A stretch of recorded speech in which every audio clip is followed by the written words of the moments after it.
வணக்கம் மக்களே. ஜூன் 25 இந்தியாவுக்கு ஒரு 2 நாள். இந்திய வரலாற்றிலேயே மிக முக்கியமான, அதே சமயம் ஒரு சோகமான சம்பவம் நடந்த நாள் இது. 1975 ஜூன் 25 நள்ளிரவில் தான் அப்போதைய பிரதமர் இந்திரா காந்தி இந்தியா முழுக்க எமர்ஜென்சியை அறிவித்தாங்க. மக்களின் அடிப்படை உரிமை பறிக்கப்பட்டு பெரிய தலைவர்கள் எல்லாம் ஜெயிலில் அடைக்கப்பட்டாங்க. இந்த தினத்தை நினைவு கூறும் விதமாக மத்திய அரசு இப்போது ஜூன் 25 அரசியலமைப்பு படுகொலை தினம் அப்படின்னு அறிவிச்சிருக்காங்க. இதே ஜூன் 25 1983 அன்னைக்கு தான் ஒட்டுமொத்த இந்தியாவையும் தலைநிமிர வைக்கிற மாதிரி ஒரு மாசமும் நடந்துச்சு. கபில் தேவ் தலைமையிலான இந்திய கிரிக்கெட் அணி அதுவரைக்கும் அசைக்க முடியாத சாம்பியனாக இருந்த வெஸ்ட் இண்டீஸ் அணியை வீழ்த்தி முதலாக உலகக்கோப்பையை ஜெயிச்சு ஹிஸ்ட்ரி கிரியேட் பண்ணாங்க. இந்திய கிரிக்கெட்டின் தலையெழுத்தே மாறின நாள் இதுதான்.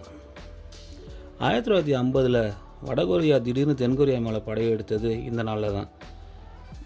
இதுதான் பின்னாடி பெரிய கொரிய போராக மாறி இன்னைக்கு வரைக்கும் அந்த 2 நாடுகளும் பிரிஞ்சு நிற்கிறதுக்கு காரணமாக அமைஞ்சது. 1998 கம்ப்யூட்டர் உலகத்தில் புரட்சி ஏற்படுத்தின மைக்ரோசாஃப்ட் நிறுவனத்தோட விண்டோஸ் 98 ஆப்ரேட்டிங் சிஸ்டம் அதிகாரப்பூர்வமாக இதே ஜூன் 25 அன்னைக்கு தான் ரிலீஸ் ஆச்சு.